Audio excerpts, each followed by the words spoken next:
Begin today the Gemara on Daf Nun Amud Beis, where it says Ein Moitziin La'achilas Peiris. First word on the line is Lahadadi.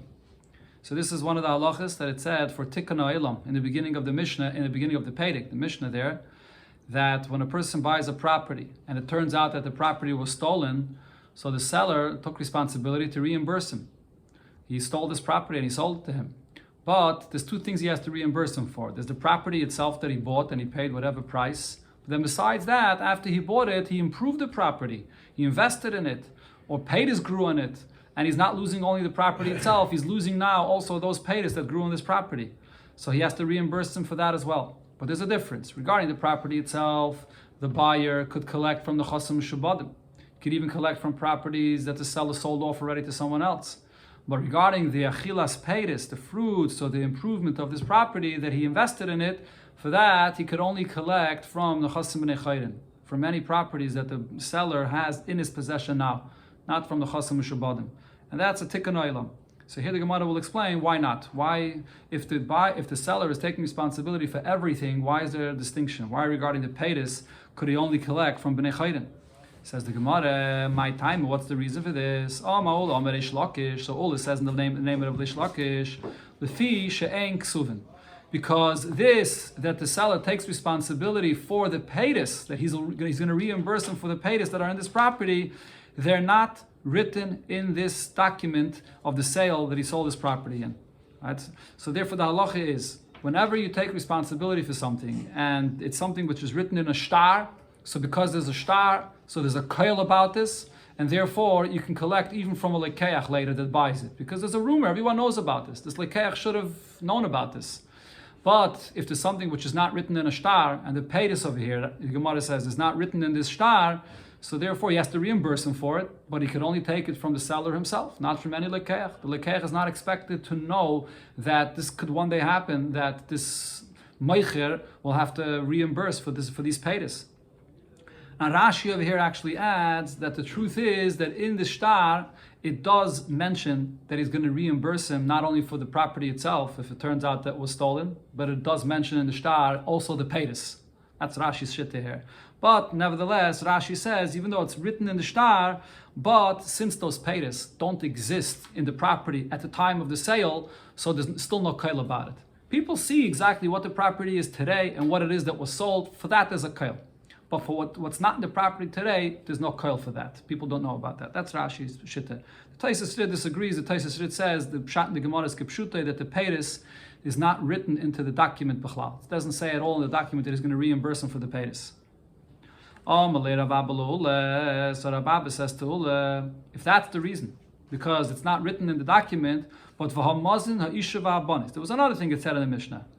The halacha that a husband in the ksubah, so part of the obligation is that when he passes away, so from his properties, from his possessions, you have to feed his wife, the almana, and his daughters. The command ksivi dami. Even if it's not written in the ksubah, it's as if it's written in the ksubah, because this is a t'nai bezdin. This is a condition in marriage that you have to obligate yourself to feed the wife and daughters when he passes away.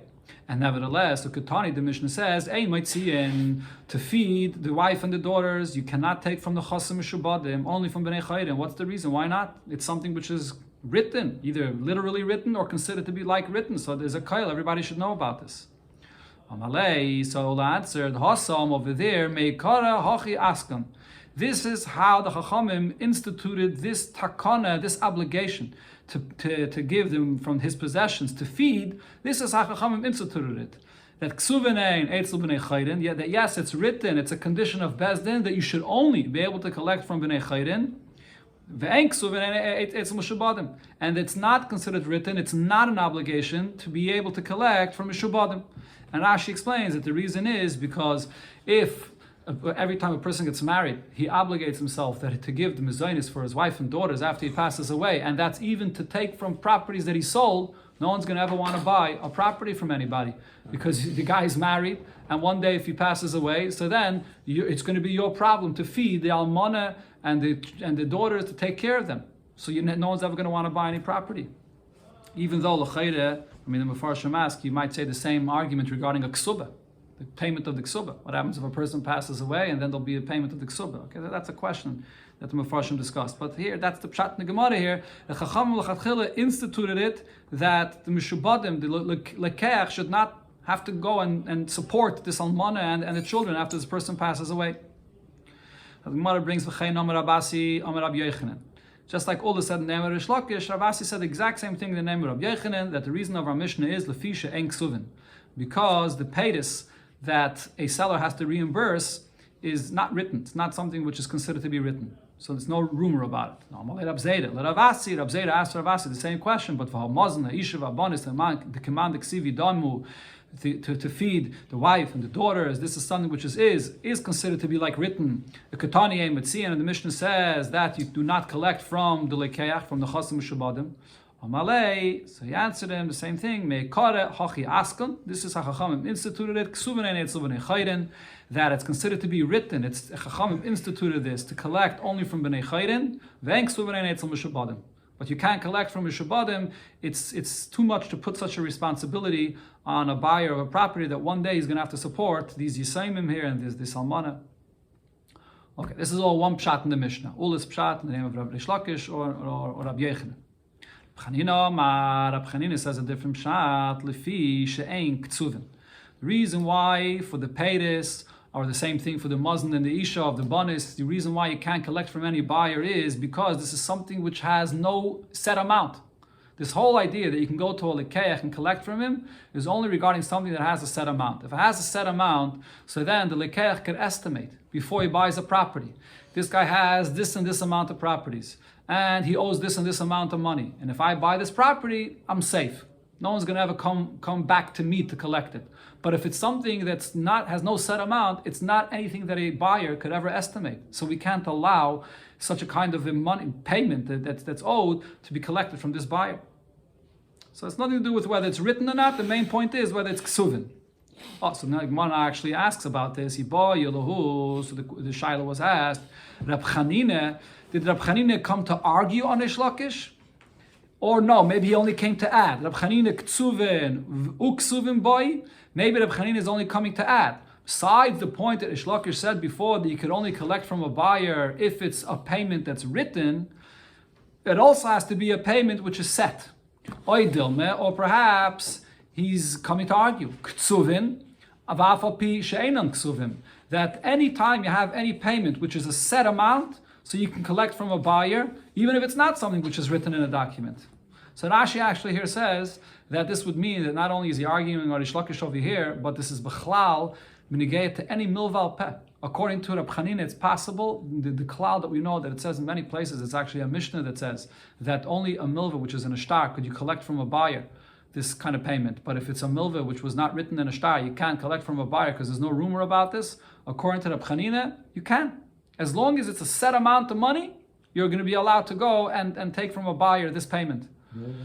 Milva al peh, a milva which is just by mouth, without being written into a document. So this is a very big chiddush. Taisus, the Rishayim actually argue with this. Taisus says that this is a beferish Mishnah that says that a milva al peh you can't collect from a buyer. So Taisus says that's not the nafkin minna here. That's not the chiddush of Rab Chanina. The chiddush of Rab Chanina we'll see from the hemshech of the Gemara. Well, that's what Rashi over here says. Okay, so the Gemara says, Toshima, I'll bring you a raya for what Rab Chanina's opinion is. The Itmar, we learned as follows. Mi shemeis v'yiniach shtei banais uben. Person passes away, and he leaves 2 daughters and 1 son. Now, what's the halacha? Daughters do not get any inheritance. The son is the only one that inherits all the possessions of the father. But there's different halachas of what the daughters get. Besides what we just mentioned before, that the daughters, in agreement or the obligation of the ksuba is that you have to feed them, there's another thing. We learned this in Masechta Ksubis, that the daughters get 1/10 of the father's possessions when they get married. As a nadan, as the dowry, they get 1/10 of the father's possessions for their marriage, or when they become a begeres, they get 1/10 from the father's possessions. Okay, so here he has 2 daughters, and each one of them is supposed to be getting 1/10 of the father's possessions. Now, v'kad marishaina v'natla isun chasim. So one of the daughters went ahead and took 1/10 of the father's possessions for her marriage. And the second daughter did not yet have a chance to collect her 1/10 that's coming to her. Ben. And in between now, this son passes away. What happens if the son passes away? So now the son, which was the one that inherited all the possessions, is not here anymore. So now these two daughters, are now the Yarshim. They get now the whole Yerusha. So Rabbi Yochanan says, now that these two daughters are getting all the father's possessions, they're getting everything, this Yerusha, so Shniya Vitra. So the second daughter that did not take this 10th, so she loses that. Since she's anyways getting the entire Yerusha, so there's no point in giving her the 10th that she was supposed to get. So it's going to come out that the first daughter that took first the 10th and now gets the Yerusha is going to be getting this extra 10th that she already took in advance. And in addition, she now splits this Yerusha equally. The second daughter is just going to split the Yerusha, but she doesn't, in addition, first get her 10th that she would have gotten before. That's Rabbi Yochanan. So Rab Chanina argues on this and says, no, she's supposed to first get that 10th, and then they could split the inheritance between them. And Gedayla Mizu Amru, we find actually that the halacha is even more than this, that Maitzian leparnasa, that you can take out from a buyer, from a shubadim, if the properties of the father was sold off to someone else, you'll take away from the buyer for this parnasa. Parnasa is this 10th that the daughters get, and the aim Maitzian lemezainis, even though from mezainis to feed them, so that was the halacha of the Mishnah, you don't take from the chasim mishubadim, but from a buyer, you do take the nechasim mishubadim.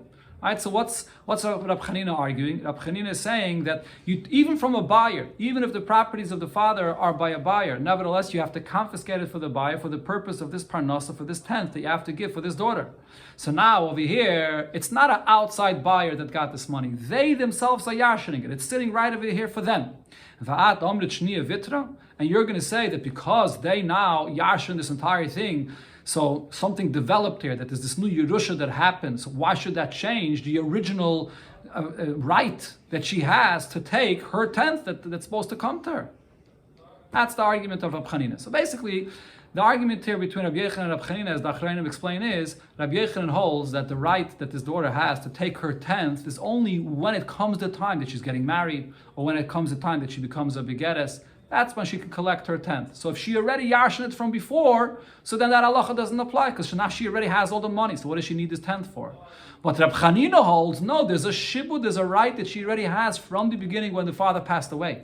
So that's not going away. Just because now she yashin the whole thing, it doesn't change. Just like you see that if there's mishubadim, if the properties are sold off to someone else, that right she has doesn't go away. So over here, if she yashins everything, it doesn't go away either.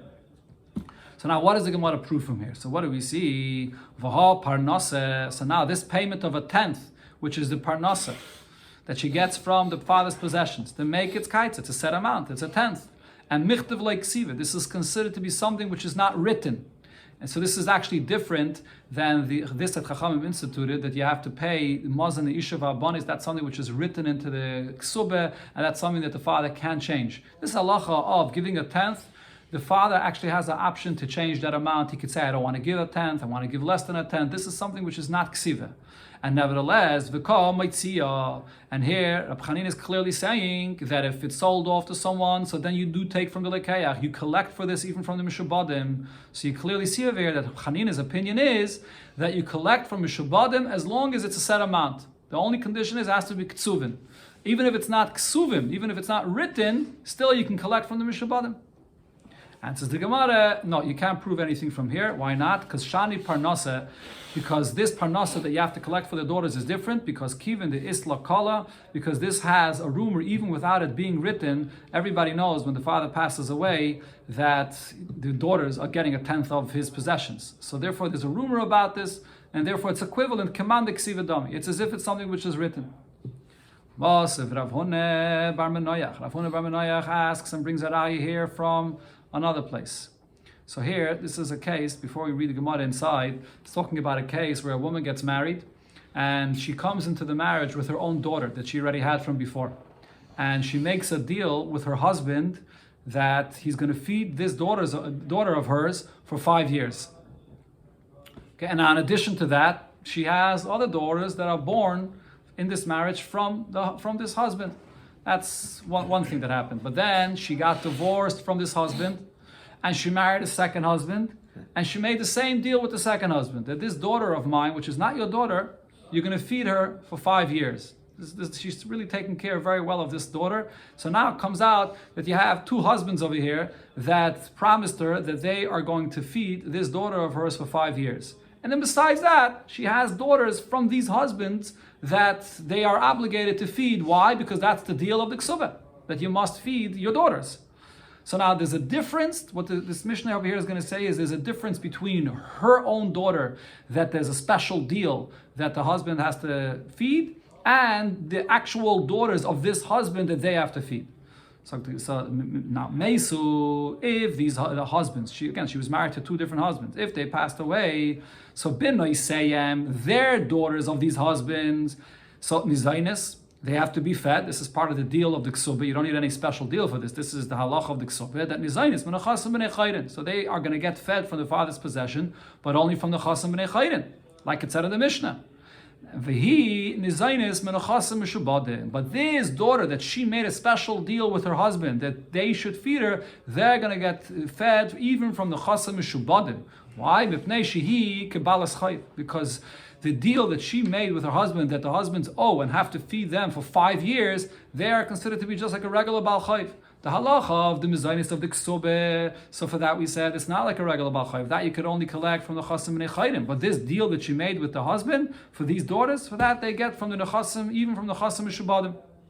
Right, so Rashi explains that you're not going to have both husbands give her mizainis, because she doesn't need mizainis from two husbands. One is going to give her the mizainis, the one is going to give her money, the value of that mizainis. Okay, but now the question is, what's taka the reason why this daughter that she made a special deal with the husband? Why do you collect from the chasim shabatim for this? Yet the Mishnah Taka says with Neishi Kabbalas Chayiv, but l'chayre we have the klal, if it's something that has no kail, something that nobody knows about, you shouldn't be allowed to collect from the chasim shabatim. Elamai, the reason must be because what was the deal? The deal was that they're going to feed her for 5 years. 5 years is a set amount. And because it's a set amount, that's something that you could collect even from a lekeach, from a shabadim. So this is a raya that Rab Chanina holds, that as long as it's ktsuvin, it's a set amount, you can collect from the chasim shabadim. And says the Gemara, no, it's not a raya. Hacha b'mayaskina, you know what this is talking about? B'shekanu miyodai. When there was a kinyan over here.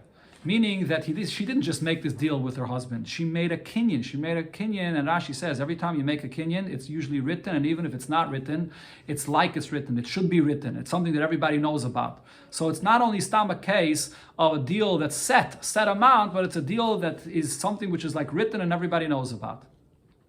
If that's the case over here, that she made a kinyan for this, so ihachi banes nami. Not only this daughter of hers, which there was a special deal about, but even the real daughters of the husband, so they as well, they should also be allowed to collect from the chasim shabadim, because the assumption of the Gemara is there's a kinyan here. If there's a kinyan, probably she made a kinyan for this daughter and for her daughter of hers, and she made a kinyan for all of the daughters of the husband as well. And so the Gemara, no, that's not what happened here. B'shekanu lezu, she made a kinyan for her daughter, but v'loy kanu lezu, but for the daughters that were now born of the husband that he's obligated to feed, she didn't make a kinyan for that. So therefore, for them, it's something which nobody knows about. It's not enough of a rumor. It's not written. So therefore, for that, you do not have to give it. You don't have to have them fed from the chasim b'nei chayrim, from the chasim shabadim. That is. So the Gemara asks them that, my paska, why are you dividing the story in such a way? Why are you saying that for her own daughter she made a kinyan, and for the daughters that are now born from this husband she did not make a kinyan? Why would we make such a distinction?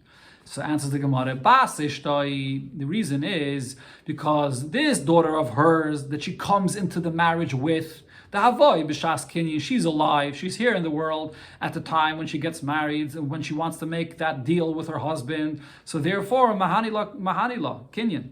So the kinyan that she would make would take effect, because she's making a kinyan for her daughter that's now alive.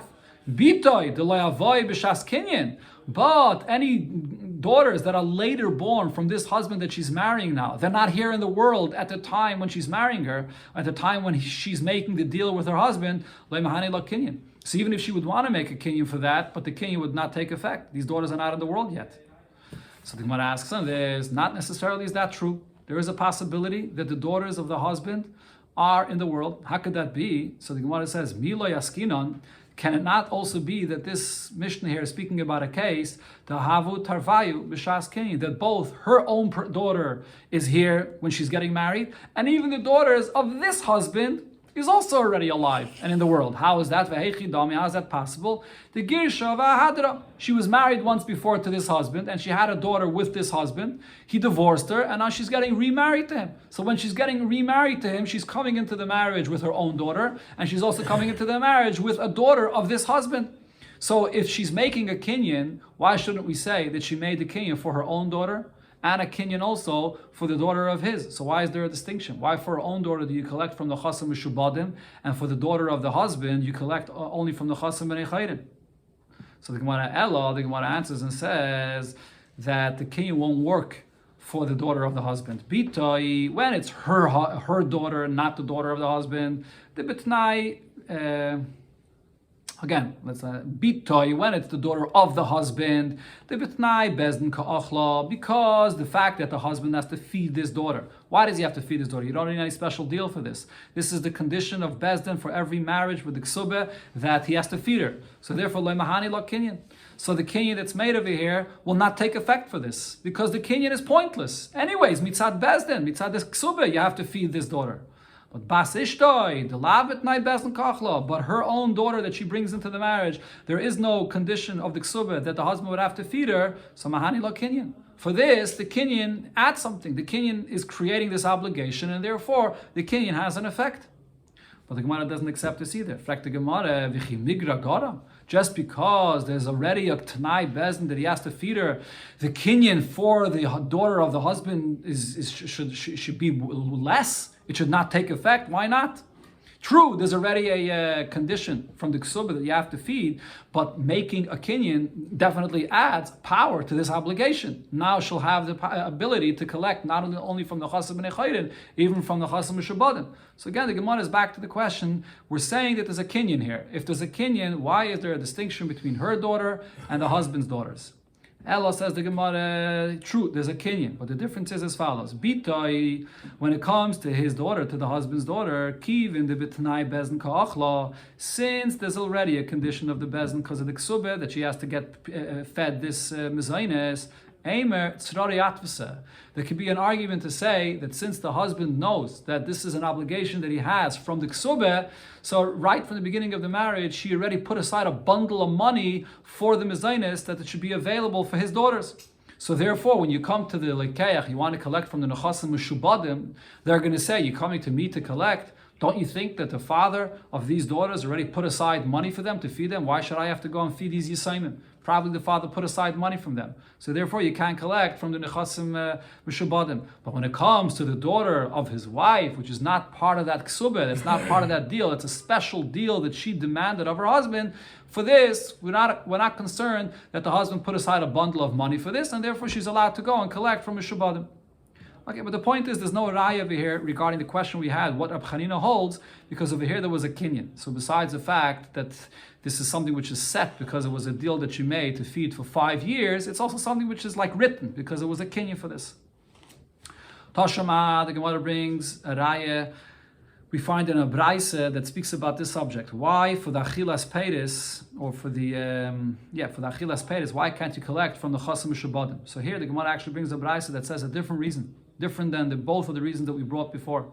Rab Nosson says as follows: Amisai, when do I say that this person, this buyer of a property, and now it turns out that the property was stolen, so he has to get reimbursed, but he cannot go and get reimbursed from Nechasim Mishubadim. When is that the case? Bizman shekodam mekche shel sheni l'shvach shel rishen.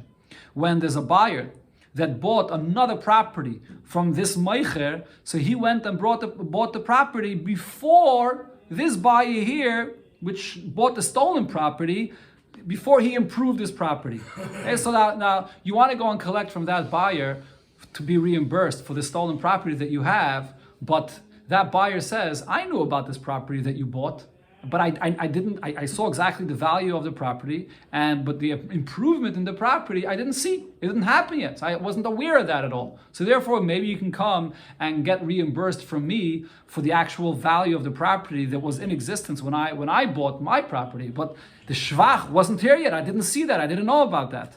Aval kodam shvachesh arishain lemekresh sheni. But if there's property that was bought and is a stolen property and you already improved it, and now afterwards someone else comes and buys from this seller, which is a gazlan, and he goes and buys and he knows that there's going to be an obligation that you can go and confiscate from him, and he sees already the improvement here, so then goyvim and achasim shabatim, you can go and collect from him even for the improvement and even for the paytas as well, if they're already in existence.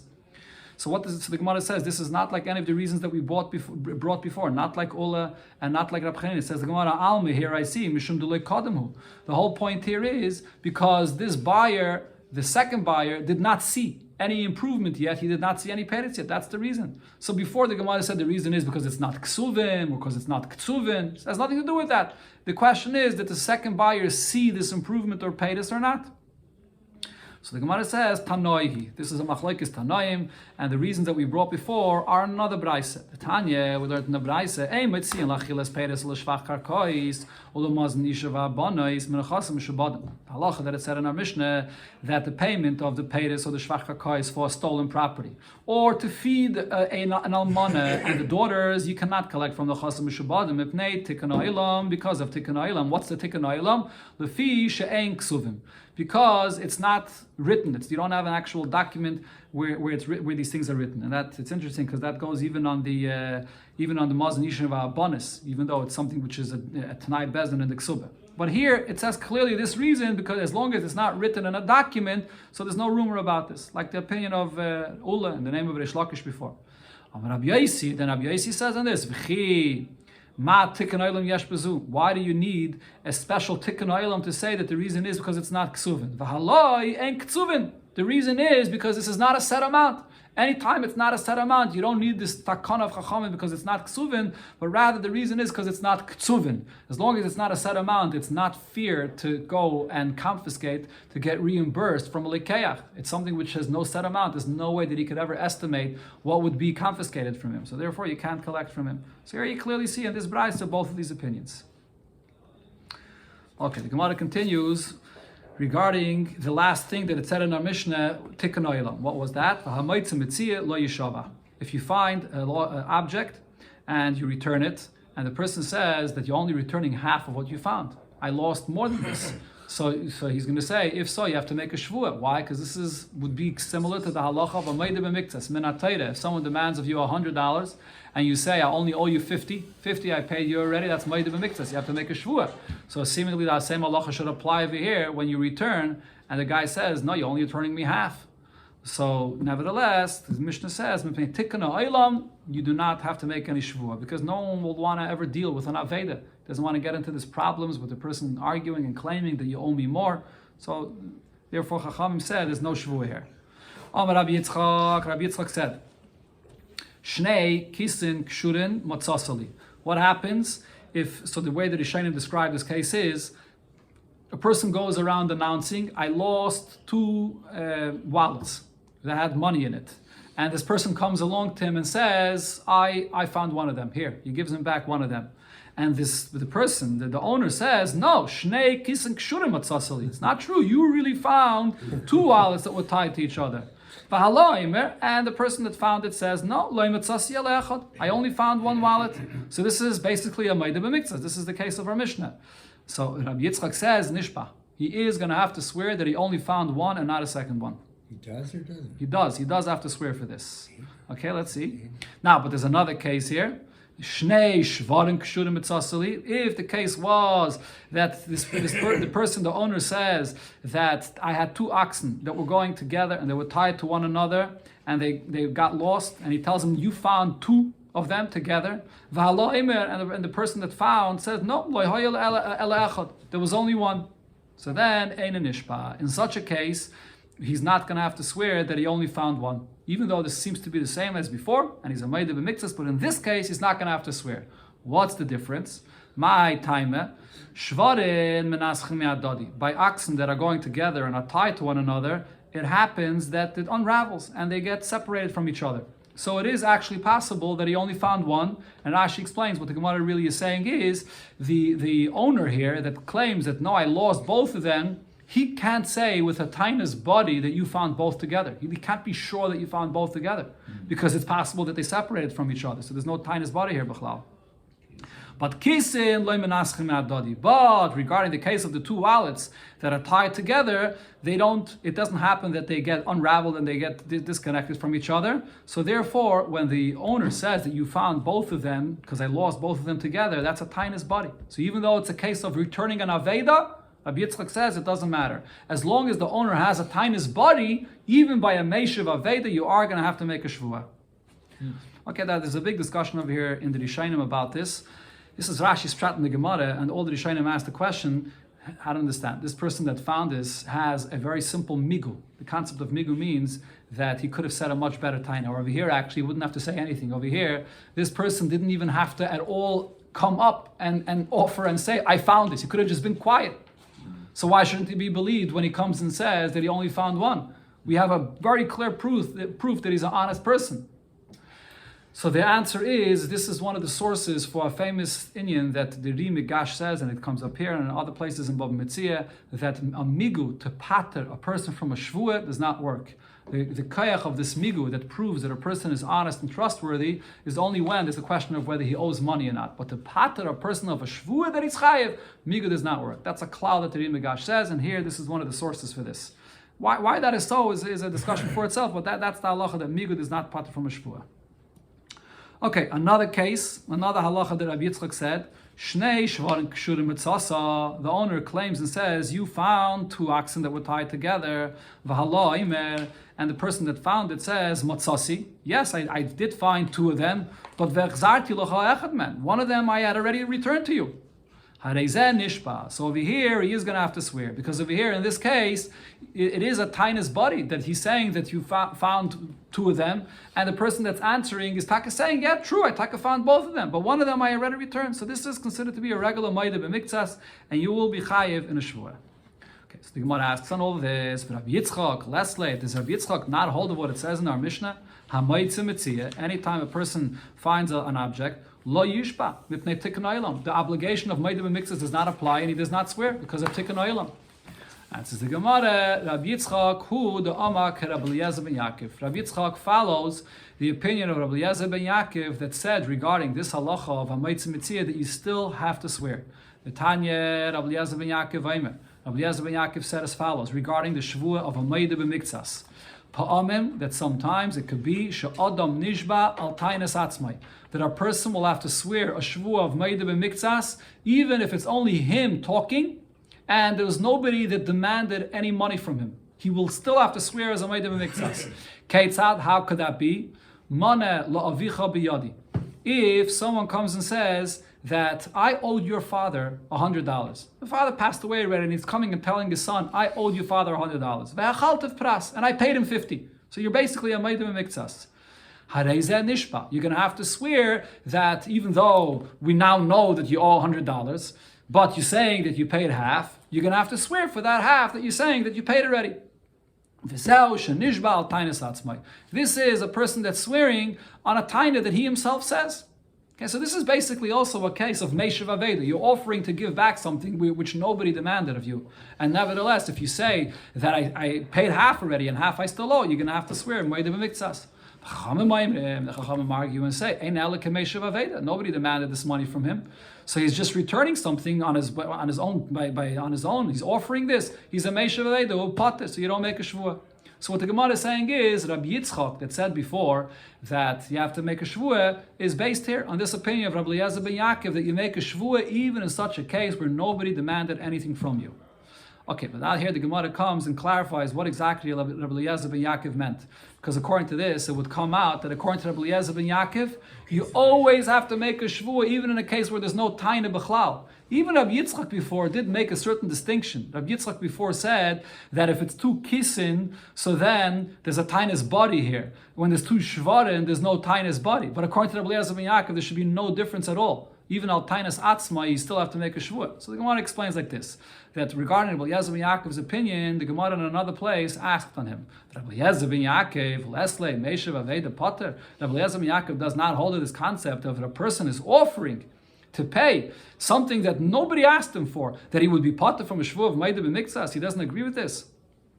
Amar Rav, so Rav explained the opinion of Rabbi Eliezer ben Yaakov, b'toyanoi cotton. There is some kind of a taina here. The son, which is he's a cotton, he is asking for the money. He does know about it, and he is coming and asking for the money, and that's the case that Rabbi Eliezer ben Yaakov said that you would have to pay for a maida b'miktsas. So there is some kind of a taina here. Okay, so even though this is a very shvach taina, because it's only a taina of a cotton, but nevertheless there's some kind of a taina here. So Rabbi Yitzchak held like Rabbi Eliezer ben Yaakov that when you had the shnei kissin over there, it's a case where the owner has some kind of a tainus body. Doesn't mamish have a very strong tainus body, because his whole tainus body only comes after the person that found it was maided that I found one, and now you can come with a tainus body and say, no, you found two. Before that, he couldn't say anything. But nevertheless, similar to this case of tainus cotton, there's some kind of a tainus body, and therefore, when there's some level of tainus body, you're going to have to make a shvuah. But the Gemara asks in this, how can we say it's talking about a cotton? Cotton midi mashashe espay. The taina of a cotton, does it have any significance at all? The words of a cotton seemingly is not a taina at all. Because what nan, we learned in the Mishnah, einish bon al tainas chereshet of a cotton. There's no shvuah of maida b'miktsas if the one that was demanding the money from you was a chereshet or a cotton.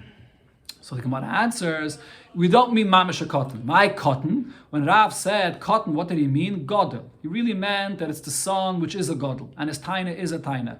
V'amai korile cotton. So why did he refer to him as a cotton? The legabe mili da'aviv cottonu. Because regarding the matters of the father, the money that the father owed, he's considered to be a cotton because he doesn't know 100% whether his father owes the money or not, or what's owed. Okay, but the pshat remains the same over here. That you have a certain shvache tainus body, somewhat of a tainus body, and Rabbi Eliezer ben Yaakov holds that for that it's enough that you should have to make a shvuah on it.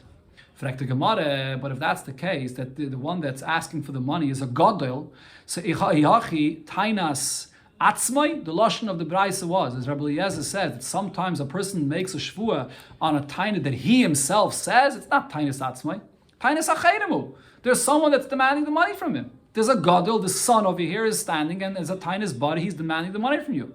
Answers the Gemara, tainus acherim v'heidas atzmai. True, there's someone else that's demanding the money from you, but you are the one that's admitting half. So it's your, when he said tainus atzmai, he meant to say that the haidah, this that you admitted, was you being maida. But the Gemara asks in this right away, that doesn't make sense. Kulu tainasa nami tainus acherim v'heidas atzmai ninu. Every single maida b'miktzas, that's how it works. Someone is demanding money from you, and you're agreeing that you owe half, and you're not agreeing to the other half. So what was the chiddush that Rabbi Eliezer ben Yaakov said over here? So the Gemara answers, the chiddush over here is as follows. Elo b'derabe kamiflagi. The case is taka, like we said before, that we're talking about the taina of a cotton. And Rashi here actually explains that now, when the Gemara is giving this hesber over here of Elo b'derabe kamiflagi, the Gemara holds that this whole shaila that we asked before, that there's no such a thing of a taina by a cotton, is not necessarily always true. Rashi here brings that where do we see that there's no taina by a cotton? It's learned from a pasuk by a pekodin. The pasuk there says, Ki yitein ish v'loy cotton. That the dinner of a taina by a pekodin is only if it's a ish, and that excludes a cotton. Over here, we're not talking about a pekodin. Over here, we're talking about a loan. So therefore, Rav was explaining that according to Rabbi Eliezer ben Yaakov, who are we talking about? We're talking about a cotton mamish. It could be taka a cotton. And according to the Chachamim, there's no taina of a cotton, and the emes is there's no taina of a gadol either over here in this case, as the Gemara will explain over here according to Rav. Let's see. Okay, so now what's the basis of the machlokes of Rabbi Eliezer ben Yaakov and the Chachamim? We have to have a better understanding what bechlal is the reason for the shvuah of maida b'miktsas, and once we'll understand what the shvuah of maida b'miktsas is based on, then we could see whether that shvuah applies even in a case where the person himself is not alive, but it's only the son that you're timing against. And that's going to be based on how Rabbah describes what Maida b'miktsas is. So again, Elo b'derabba kamiflagi, the machlokes here is based on what Rabbah said. Rabbah asked the question, Mipnei ma omre Torah, why did the Torah say, Maida b'miktsas atayna yeshava? Why b'chlal does every single Maida b'miktsas have to make a taina? What's the question of the Gemara? The question is the same logic that it says in the Mishnah, that a person does not make a shvuah because he's a meishav aveda. The same thing should apply by every single maida b'miktsas. When you're being maida for half, So you're a Meshav Aveda. You could have just denied everything easily. This person that's demanding the money from you has no raya. You could have just denied it all. The fact that you're giving half, aren't you a Meshav Aveda? So why should you have to make a shvuah at all for every Ma'idim Miktsas? That was Rabbi's Shaila. And the answer is, no, he's not a Ma'idim, he's not a Meshav Aveda. And the reason is because Ein Adam Meis Panav B'fnei Bal Choivai. Really, he wanted to deny the whole thing. But because he really owes the money, it's too hard for him to deny the whole thing. This is the person that you're facing him and he lent the money to you and he knows the truth that you owe him the money. It's very hard for you to be so chutzpah to get in his face to deny the entire thing. So that's the reason why you denied a little bit and you were made of a miktsas. Okay, so what does that mean? So this shows that really every time a person is a Ma'idim Miktsas, he's not called a Meshav Aveda. Adarabah, we're suspicious that you owe the money and you wanted to be kai for the whole thing. Okay, so that's the svara over here. And therefore, this person really wanted to deny the entire thing. He's not a Meshav Aveda, he's a Ganev.